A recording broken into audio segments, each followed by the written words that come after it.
Bom dia, boa tarde, boa noite, boa madrugada. Sejam todos muito bem-vindos à segunda aula da disciplina de Fundamentos de Sistemas da Informação. E eu me chamo André Alencar Quadros, se tem alguém ainda aí que não me conhece. Sou coordenador do curso de Análise e Desenvolvimento de Sistemas. E a proposta dessa disciplina é a gente trabalhar com microconteúdos. Então, por isso que eu estou gravando essa aula, para nós iniciarmos a primeira aula de microconteúdo, para facilitar que vocês possam estudar mais à frente, principalmente quando nós chegarmos na época das avaliações, não é mesmo? Bom, então vamos lá. Primeiro, nós temos que nos localizar onde nós estamos no tempo, né? Então, a primeira revolução, o que é considerado a primeira revolução industrial foi a revolução industrial do vapor, lá por volta dos anos de 1700. Depois nós tivemos uma segunda revolução, que foi a revolução industrial movida à eletricidade, né, onde a eletricidade era o foco principal ali na década dos anos de 1800, né? E depois nós tivemos a terceira revolução industrial, que é considerada a revolução da computação, ali por meados dos anos de 1900. E a quarta revolução industrial, que é a revolução da inteligência artificial. E nós estamos vivenciando ela, ou dando os primeiros passos em direção a essa inteligência. Bom, então vamos lá.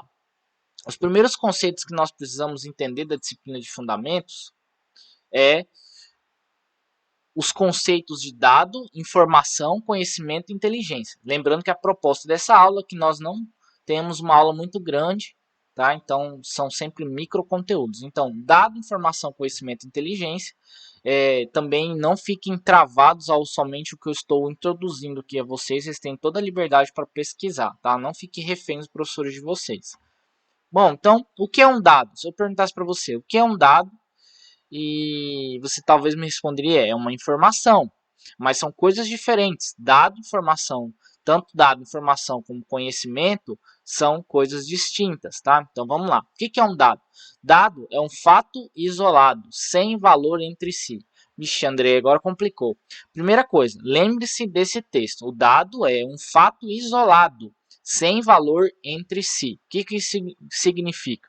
Por exemplo, se eu falar para você que eu nasci no ano de 1992, isso é uma informação. Estou correlacionando dados, estou correlacionando a palavra data de nascimento e o ano do nascimento. Então, estou te dando uma informação. Agora, se eu falasse para você, cheguei, nunca te vi e falasse assim para você, 1992.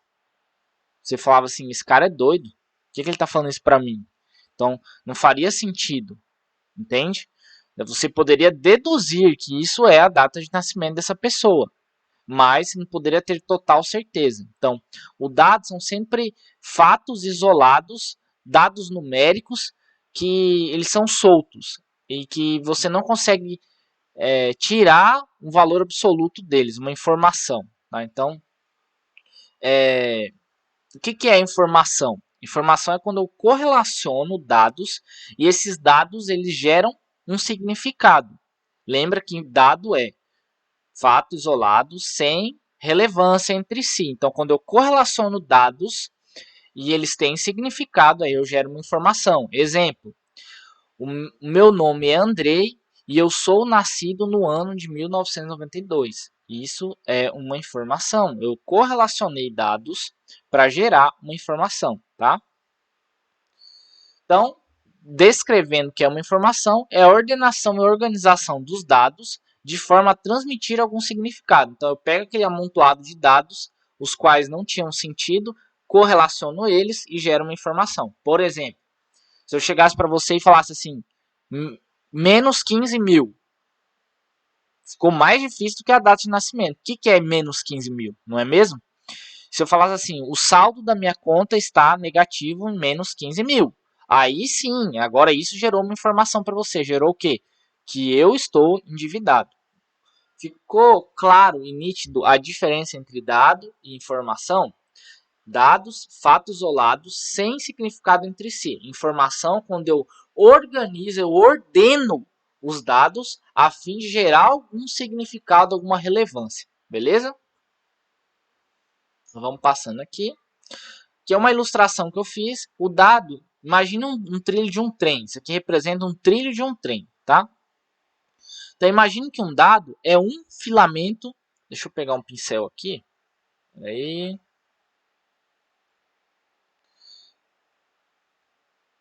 Imagina que um dado ele é um filamento de um trilho de trem. Com um filamento de um trilho de trem, o trem consegue andar? Não. Então, quando a gente constrói a informação, nós juntamos, ordenamos os dados. Imagina que cada um desses aqui é um dado. Um dado, dois dados, três dados, quatro dados, 5 dados. Então, eu estou ordenando e organizando os dados de maneira que ele se torne uma informação. Ou seja, a partir do momento ele tem significado. Ele é um trilho de um trem onde ele possibilita que o trem passe. Só que tem um detalhe.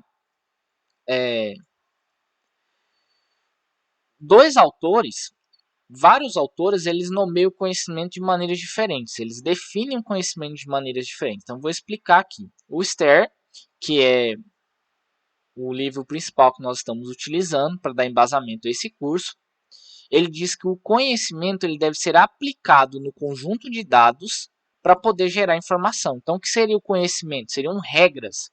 Regras aplicadas aos dados que me possibilitem ter informações. Ixi, André, agora complicou. Imagina assim, ó. Imagina assim. Um trem, ele pode ter... ele pode ser maior do que esse tamanho aqui, né? Ele pode precisar de trilhos mais largos. Então, antes de eu construir um trilho de trem, eu preciso saber, ou seja, ter o conhecimento do que vai andar. Adianta eu construir um trilho, juntar os dados, construir um trilho, uma informação, e essa informação não servir? Não. Então, o conhecimento ele é aplicado dentro do conjunto de dados para gerar uma informação. Outra coisa que o conhecimento pode aplicar o conhecimento pode ser aplicado, o mesmo trilho, eu reapliquei o conhecimento para atender uma nova necessidade. Imagine que tenha 2 trens passando aqui. Então, eu vou gerar um túnel aqui para um trem passar por baixo, o outro trem por cima. Esse é só um exemplo, tá? Para vocês entenderem. Então, o conhecimento ele pode ser aplicado de diversas maneiras para atender às necessidades. Tá bom? Então, nós temos diferença entre dado, informação e conhecimento. Conhecimento são as regras que nós aplicamos dentro do conjunto de dados para gerar novas informações. Como eu falei, conhecimento, vamos definir conhecimento. Deixa eu tirar minha imagem daqui.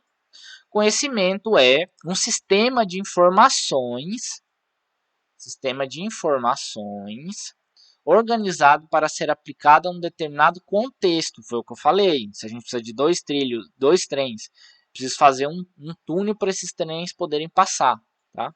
Natureza subjetiva e complexa. Então, todo conhecimento ele é subjetivo e ele é complexo. Então, as máquinas elas têm dificuldade de aprender o conhecimento, porque o conhecimento precisa de um processamento não meramente racional, não meramente objetivo, e sim um conhecimento ele é subjetivo. O que é a palavra subjetivo? É algo que eu não consigo deixar definido, tá? Se eu pergunto alguma coisa para uma pessoa, ela pode definir de maneira diferente baseado no conhecimento que ela tem. Então, o conhecimento ele não pode ser objetivado, ele não pode ser definido com total interesse de certeza.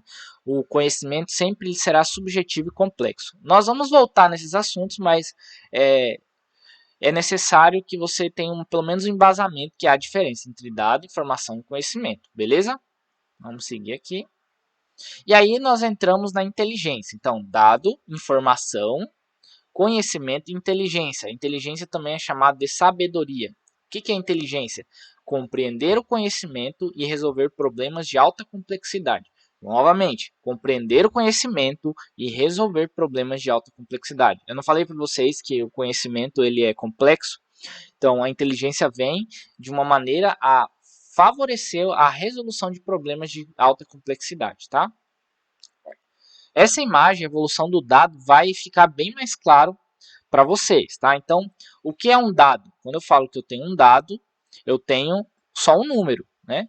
Por exemplo, menos 15 mil, que foi o que eu expliquei para vocês agora há pouco, né? Então, menos 15 mil é o meu dado. Então, quando que esse dado se transforma em informação? Quando eu passo outro dado e correlaciono os dois. Então, estou dizendo agora, ó, saldo é igual a menos 15 mil. Então, agora eu sei que isso é uma informação. Depois de eu ter uma informação, eu consigo aplicar aqui o conhecimento, ou seja, uma regra que me diz, opa, essa pessoa está endividada.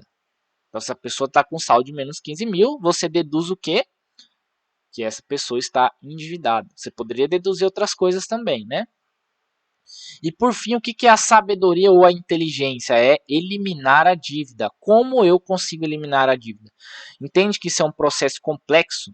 Vocês conseguem visualizar isso? Então, eu tenho menos 15 mil, é um dado. Informação, saldo igual a menos 15 mil. Conhecimento, opa, eu consegui deduzir que uma informação, uma nova informação de que essa pessoa está endividada. Agora, o grau mais alto da informação é a sabedoria ou inteligência, que é como que eu faço para eliminar essa dívida. Então, eu entendi através do conhecimento que eu estou endividado e agora, através da inteligência e sabedoria, é como eu elimino essa dívida. Tá? Então, esses são os 4 estados aí que nós temos de dado, evolução do dado, tá? E mais ou menos assim, as empresas no geral, tá? Mais ou menos 85% das empresas estão nesse estágio aqui, ó, entre informação e conhecimento, tá? Não conseguem chegar à sabedoria facilmente. Então, a maioria das empresas, elas estão trabalhando dentro da informação, elas conseguem informatizar alguns processos e torná-los conhecidos e aplicar regras de conhecimento sobre, mas não conseguem ter sabedoria para resolver esses problemas, tá? Poucas empresas têm. Entendido, gente, até aqui? Então, a proposta de o conhecimento ser uma evolução de um dado é proposta por Bergson Lopes, que escreveu o livro sobre a evolução do dado em 2012. Tá? Então, vamos seguir aqui.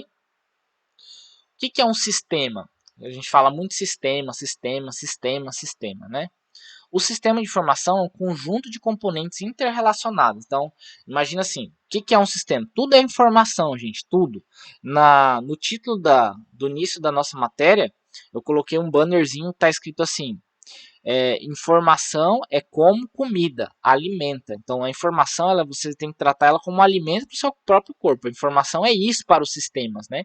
Então, quando eu digo o que é um sistema? Sistema de informação é um conjunto de componentes que, quando eles estão relacionados, eles coletam, manipulam e disseminam dados e informações para proporcionar um mecanismo de retroalimentação para atingir um objetivo. Nossa, agora ficou tenso, né? Bom, vamos simplificar. Sistema é um conjunto de elementos que interagem para realizar o objetivo. Então, vamos entender primeiro o sistema, depois vamos para o sistema de informação. Sistema é um conjunto de elementos. Então, um conjunto de elementos que eles vão interagir para atingir um objetivo. Então, tudo isso é um sistema. Por exemplo, quais são os componentes de um sistema? Deixa eu colocar minha imagenzinha para cá. Bom, componentes de um sistema. Nós temos a entrada, nós temos o processamento e a saída, beleza? Então, o que seria a entrada aqui para esse lava rápido? Um exemplo aqui, né? O que seria a entrada? Seriam os dados. Então, quais seriam os dados para o lava rápido funcionar? É a água, o sabão, o carro e toda a estrutura de funcionamento do lava rápido. Então, isso é uma entrada, são as entradas para que o sistema possa funcionar.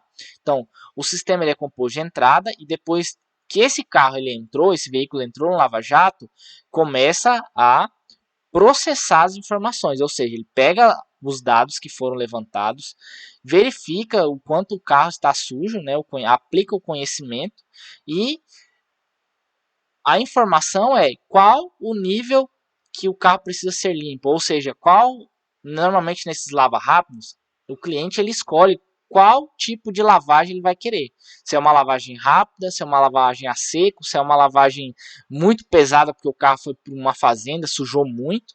Então, tudo isso é passado e no processamento é a hora que executa as atividades. Na saída é quando nós temos o resultado do processo do sistema e depois a avaliação, se o carro ficou limpo ou não. Então, um sistema ele é composto de entrada, processamento e saída. E também o feedback ou as avaliações. Tá? Então, lembre-se sempre disso. Nós temos entrada, processamento e saída dentro de sistemas. E nós vamos depois interligar o que é um sistema, o que é uma informação e o que são os sistemas de informação. Pessoal, é tudo muito introdutório. Não se desespere, vocês vão entender se ainda não entenderam, tá? Mas o que eu preciso que vocês lembrem é que todo sistema ele tem entrada, ele tem processamento, ele tem saída. E também tem um processo chamado de retroalimentação, que é enviar informações de volta para o sistema dizendo: olha, o carro ficou bem lavado. Ou se não, o carro não ficou bem lavado. O que isso vai implicar, essa retroalimentação? Vai implicar que o dono desse lava-jato vai entender que ele precisa melhorar os procedimentos, os métodos de limpeza, ou seja, vai trabalhar dentro do processo para aprimorar o processo, tá? Então, tudo que é sistema, nós temos essa mesma organização estrutural, entrada, processamento e saída, tá? Então, tudo que nós conhecemos hoje em dia, ele está constituído de entrada, de processamento e de saída. Por exemplo, um banco, um caixa lá, vamos ser mais específico, o caixa eletrônico. O que é um dado, o que é um processamento, o que é uma saída no caixa? Por exemplo, a entrada é você colocar o seu cartão de crédito e passar as informações que vão logar na sua conta, né? E aí você vai, por exemplo, fazer a solicitação de um saque. O processamento é o caixa vai entender o valor do seu pedido de saque, vai entender o que você está solicitando um saque, vai separar as cédulas correspondentes ao valor que foi sacado, vai contar essas cédulas e vai disponibilizar para você na saída do caixa o dinheiro. Você vai pegar o dinheiro, vai conferir se o dinheiro está correto. Isso já é a saída. Se a quantidade de cédulas estiverem correta, você vai passar uma avaliação, um feedback para você que a quantidade de dinheiro está correta. Mas se não fosse correta, você teria que procurar alguém da agência ou até mesmo no próprio caixa eletrônico tem uma opção. Meu saque veio errado. E aí ele vai fazer uma recontagem e vai deixar anotado que houve um problema na contagem das cédulas. Tá? Então, isso é o processo de realimentação, de retroalimentação ou de avaliação. Como que a gente consegue ver isso na nossa realidade? Sabe quando você vai no Mercado Livre, acho que todo mundo já fez compras na internet, vou citar o exemplo do Mercado Livre por ser nacional e nós estarmos mais habituados. Quando você faz uma compra, ou vai fazer uma compra, nós temos lá a avaliação do usuário que está vendendo o produto. Aquela avaliação é baseada nesse sistema, entrada, processamento e saída. Você recebeu o produto em casa, não, isso aqui é diferente do que o cara anunciou. Você vai lá e dá um feedback, uma retroalimentação, uma avaliação dizendo que o vendedor não é honesto e que as outras pessoas que forem entrar vão olhar o seu comentário e ficar um pouco relutantes na compra. Do mesmo modo, esse processo de retroalimentação e avaliação serve para que o próprio vendedor melhore o seu produto, beleza? Já estamos terminando. Então, voltando aqui para o sistema de informação, é um conjunto de elementos, ou seja, a gente já viu o sistema, então é um conjunto de elementos interrelacionados. Agora, quando se trata de informação, além de eles estarem relacionados, eles têm que coletar, manipular e armazenar. Então, os processos de entrada eles são a coleta, o processo, nós temos o processo de entrada e o processamento, que é a manipulação dos dados, né, da coleta. E o armazenamento e a disseminação de dados, que é a saída, e depois o processo de retroalimentação, tá? Ou realimentação, para alcançar um objetivo. Então, isso é um sistema de informação. Ele precisa armazenar, ou seja, ele precisa coletar, ele precisa manipular, ele precisa armazenar e disseminar esses dados, tá? A fim de atingir um objetivo. Por exemplo, qual é o meu objetivo quando eu vou no caixa eletrônico? É sacar um dinheiro, por exemplo. Então, o sistema de informação ele tem que propor, pegar as minhas informações, processar que eu quero um saque, o valor e de saída me entregar as cédulas e ter uma opção de eu passar uma avaliação dizendo que ocorreu tudo bem, tá? Então, isso é o processo, isso é um sistema de informação. Aqui uma imagem do Cengage Learning 2013, explicando também, né, entrada, processamento e saída. Como eu falei, a avaliação ela pode tanto implicar no processamento como na entrada, tá? E as características da informação. Toda informação ela tem que ser relevante, atualizada, precisa, confiável, flexível, completa, simples, econômica, verificável, segura e acessível. Tá? Então eu vou passar uma atividade depois para a gente junto construir as características da informação, porque se eu ficar falando aqui, vocês não vão pegar, tá? E essa, a ideia desse micro conteúdo é que seja rápido. Bom, pessoal, por hoje eu terminei. Então eu preciso que vocês assistam essa aula, entendam o que é o processo, o que é um sistema de informação, o que são dados, informações, conhecimento, sabedoria e sabedoria sendo sabedoria ou chamado também de inteligência. Beleza? Então isso é a habilidade que você precisa ter ao final dessa aula. Eu vou passar uma atividade, você vai baixar no seu celular um aplicativo chamado Flipgrid. Eu vou colocar as informações lá no virtual, então por favor acessem lá, tá bom? Outra coisa que eu vou pedir para vocês, como complementar desta aula, vocês vão assistir um filme chamado Moneyball. E eu estou deixando esse alerta, mas eu vou colocar todas as informações no virtual. Acessa lá. Valeu, gente. Até semana que vem, na nossa aula ao vivo, onde a gente vai dialogar e vocês vão debater os assuntos, tá bom? Valeu, gente. Até a próxima.